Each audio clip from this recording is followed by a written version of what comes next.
हमेशा की तरह आज भी मैं आपके लिए एक बहुत ही इंटरेस्टिंग स्टोरी लेकर आई हूँ। लेकिन वीडियो शुरू करने से पहले मैं आप सबको बहुत बहुत धन्यवाद कहना चाहती हूँ कि आप मेरी वीडियोस को इतना लाइक कर रहे हो। तो इसी तरह से आप हमारे चैनल को सपोर्ट करते रहिए और हम आपके लिए इसी तरह से इंटरेस्टिंग स्टोरीज लाते रहेंगे। किसी प्रदेश में एक गडरिया रहता था। वे बहुत ही गरीब था। उसकी एक के बाद 4 लड़कियां हुई। गडरिया और उसकी पत्नी चाहते थे कि उनके घर पुत्र का जन्म हो, इसलिए वे अपनी लड़कियों को अच्छा नहीं मानते थे। एक दिन गडरिया की पत्नी ने उससे कहा, घर में थोड़ा आटा पड़ा है, घी भी है, हलवा खाने का मन कर रहा है, क्यों न आज हलवा बना दूं। गडरिया राजी हो गया। गडरिया और उसकी पत्नी चाहते थे कि जब उनकी लड़कियां सोई रहे तभी हलवा खाया जाए। उसकी पत्नी हलवा बना ही रही थी, उसी बीच एक एक करके वे चारों लड़कियां उठ गई। गडरिया ने अपनी बेटियों से कहा, चलो हम दूर जंगल में बेर खाने चलते हैं। उन लड़कियों को बेर बहुत अच्छे लगते थे। वे तुरंत तैयार हो गईं। गडरिया उन चारों लड़कियों के साथ बेर के जंगल चला गया। वहाँ बहुत सारी बेर की झाड़ियाँ थी। गडरिया अपने साथ ओढ़ने के लिए एक बड़ा कंबल ले गया था। उसने उन चारों लड़कियों से कहा, तुम उधर बेर खाती जाओ, मैं यहाँ पर बैठा रहूंगा। जब तुम ढेर सारे बेर खा लोगी तो तुम मुझे यहाँ पर मिलना। लड़कियाँ पेड़ों से बेर तोड़ते तोड़ते काफी आगे चली गई। गडरिया ने वहाँ एक झाड़ी के ऊपर अपना कंबल डाल दिया। दूर से कंबल को देखकर लग रहा था कि वहाँ कोई आदमी बैठा हुआ है। गडरिया को तो हलवा खाने की पड़ी थी। वे उन चारों लड़कियों को छोड़कर घर वापस आ गया। घर आकर उसकी पत्नी और उसने हलवा खाया। इस घटना को बीते कई दिन, महीने और वर्ष हो गए। लड़कियों के कारण गडरिया के घर में चहल पहल रहती थी। उन लड़कियों को जंगल छोड़ने के बाद गडरिया और उसकी पत्नी को घर काटने को दौड़ने लगा।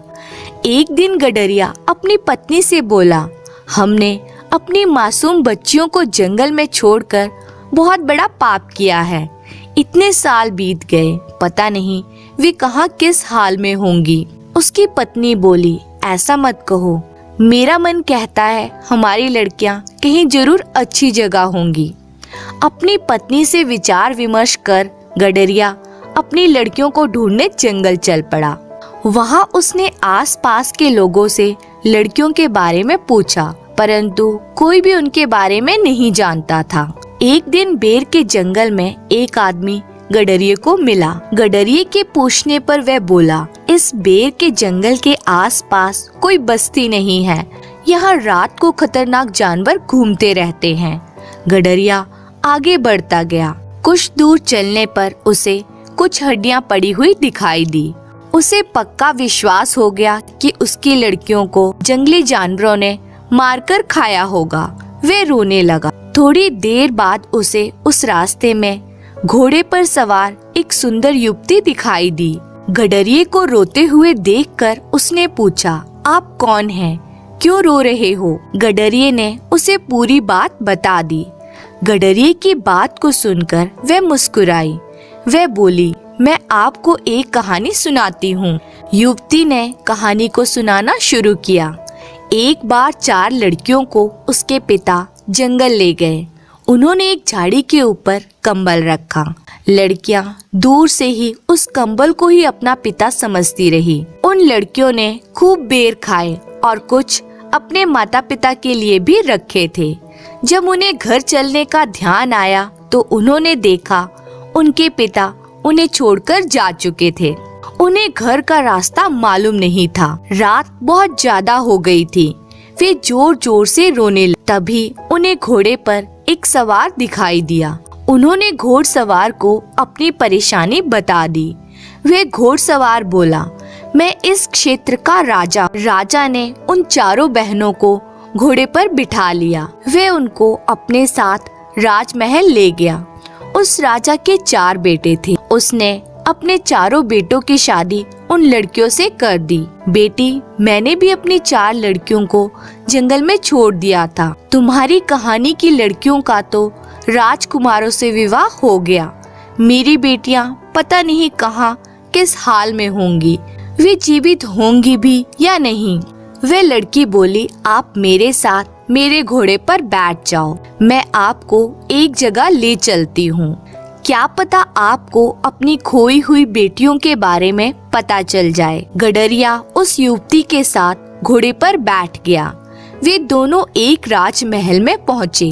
उस युवती ने गडरिये को अतिथि विश्राम गृह में पहुंचा दिया। थोड़ी देर बाद उस युवती के साथ 3 और युवतियां विश्राम गृह में पहुंची। उन युवतियों को देखकर गडरिया सोचने लगा, मेरी लड़कियां अगर आज जीवित होती तो शायद इन्हीं की उम्र की होती। इन चारों युवतियों की शक्ल सूरत मेरी बेटियों से भी मिल रही है। हो सकता है ये मेरी ही बेटियां हो, मुझ गरीब की बेटियां और इस राजमहल में।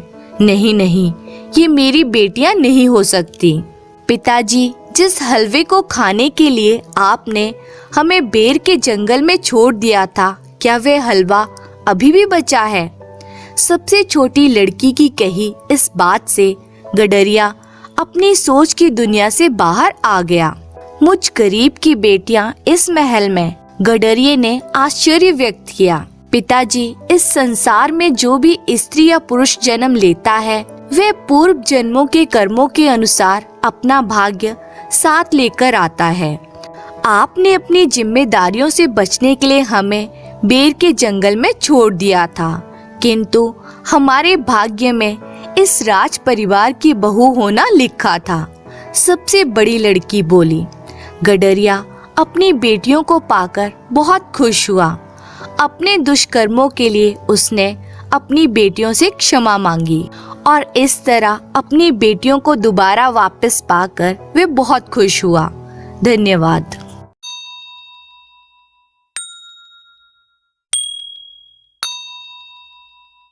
एक बार की बात है, गर्मियों के दिन थे। दिन का तीसरा पहर बीत रहा था। सूर्य की किरणें आग के समान पड़ रही थी। सभी जीव जंतुओं का बुरा हाल था। पेड़ पौधे तक गर्मी से झुलस रहे थे। उज्जैन के चक्रवर्ती सम्राट विक्रमादित्य तथा महाकवि कालिदास दरबार में बैठे थे और बाकी सभी नवरत्न अपने अपने घरों की ओर जा चुके थे। ये वही विक्रमादित्य थे जो अपने न्याय तथा वीरता के लिए आज भी जाने जाते हैं, तथा महाकवि कालिदास उन्हें कौन नहीं जानता। उन्होंने ही मेघदूत, रघुवंश और शकुंतला जैसे प्रसिद्ध ग्रंथों की रचना की थी। राजा विक्रमादित्य और कालिदास दोनों गर्मी से परेशान थे। दोनों के ही शरीर पसीने से लथपथ थे। सेवक पंखा झोल रहे थे, किंतु पसीना रुकने का नाम ही नहीं ले रहा था। सेवक उनका पसीना बार बार पोंछ रहे थे। प्यास के मारे बार बार कंठ सूखा जा रहा था। दोनों के पास मिट्टी की एक सुराही रखी हुई थी। प्यास बुझाने के लिए उन्हें बार बार पानी पीना पड़ रहा था। सुराही के ठंडे पानी को पीकर उन्हें कुछ समय के लिए राहत मिल जाती थी। राजा विक्रमादित्य अत्यधिक सुंदर थे। गर्मी और पसीने की बूंदें उनके चेहरे पर ओस की तरह चमक रही थी। राजा विक्रमादित्य और कालिदास के बीच बहुत ही अच्छी मित्रता थी। उनमें हमेशा नोकझोंक चलती रहती थी। एक दूसरे को मूर्ख बनाने का अवसर दोनों ही खोजते रहते थे। विक्रमादित्य ऐसे किसी भी अवसर को गंवाना नहीं चाहते थे, पर महाकवि कालिदास भी उन्हें करारा उत्तर दे देते थे। होता यह था कि पहल राजा करते थे और अंत में महाकवि उन्हें मूर्ख बना देते थे। अचानक विक्रमादित्य का ध्यान महाकवि के मुख पर गया। उन्हें मूर्ख बनाने के लिए राजा मचल उठे। वे बोले, महाकवि, इसमें कोई संदेह नहीं कि आप विश्व के सबसे विद्वान, चतुर तथा गुणी व्यक्ति हैं, किंतु साथ ही साथ यदि ईश्वर ने आपको सुंदर रूप भी दिया होता तो कितना अच्छा होता। कालिदास ने कहा, महाराज, इसका उत्तर मैं आपको आज नहीं कल दूंगा। संध्या होते ही कालिदास दरबार से सीधे सुनार के घर गए। उन्होंने सुनार को रातों रात सोने की अति सुंदर सुराही तैयार करने का आदेश दिया और घर लौट आए। दूसरे दिन दरबार लगने से पहले ही कालिदास वहां जा पहुँचे। उन्होंने राजा की मिट्टी की सुराही हटाकर उसके स्थान पर सोने की सुंदर सुराही पहले की तरह रख दी। ठीक समय पर दरबान ने आवाज लगाई, जम्बूद्वीप अधिपति महाराज धीराज विक्रमादित्य पधार रहे हैं। राजा अपने अंगरक्षकों के साथ दरबार में पधारे। सभी सभासदों, नवरत्नों तथा गणमान्य व्यक्तियों ने उठकर उनका स्वागत किया। राजा के सिंहासन पर बैठते ही सभी ने अपने अपने आसन ग्रहण किए। आज भी गर्मी का कहर बरस रहा था। पंखे जोर जोर से झोले जा रहे थे, किंतु हवा भी गर्म थी। कार्यवाही प्रारंभ होने से पहले ही महाराज को प्यास लगी। उन्होंने पानी के लिए इशारा किया। एक सेवक ने उनकी सुराही से पानी निकालकर गिलास भरा। पानी होठों से लगते ही महाराज सेवक पर क्रोधित हो गए। वे क्रोध पूर्वक बोले, क्या सुराही में उबला हुआ पानी भरा है? सेवक थर थर कांपने लगा। कालिदास ने तुरंत सुराही से कपड़ा हटाया। सोने की सुराही की चमक देखकर सभी दंग रह गए। यह क्या, सोने की सुराही? वहाँ मौजूद सभी लोग सुराही की सुंदरता का गुणगान करने लगे। कोई असली सोने की तारीफ करता तो कोई उनकी बनावट और गढ़ाई की। राजा विक्रमादित्य का क्रोध थमा नहीं। वे बोले, पानी भी कहीं सोने की सुराही में रखा जाता है? कहाँ गई मिट्टी की सुराही? सोने की सुराही यहाँ किस मूर्ख ने रखी थी? पास खड़े हुए कालिदास ने कहा, क्षमा करें महाराज, वह मूर्ख मैं ही हूँ। मैंने ही सोने की सुराही यहाँ रखी थी। महाराज आश्चर्य से बोले, महाकवि, आप कैसे ये काम कर सकते हैं? हाँ महाराज, ये मैंने ही रखी थी। पहले वाली सुराही बेहद बदसूरत और गंदी लग रही थी। मैंने सोचा कि सुंदरता के पुजारी के पास बदसूरत सुराही किस मूर्ख ने रखवाई है, इसलिए उसे हटाकर उसके स्थान पर असली सोने की सुंदर सुराही रख दी। क्या आपको पसंद नहीं आई महाराज? इतना कहकर वह चुप हो गया। महाकवि कालिदास का व्यंग्य महाराज समझ गए। उन्होंने तुरंत महाकवि से माफी मांगी। किसी भी व्यक्ति के गुणों का महत्व होता है, ना कि उसके रंग या रूप का। धन्यवाद।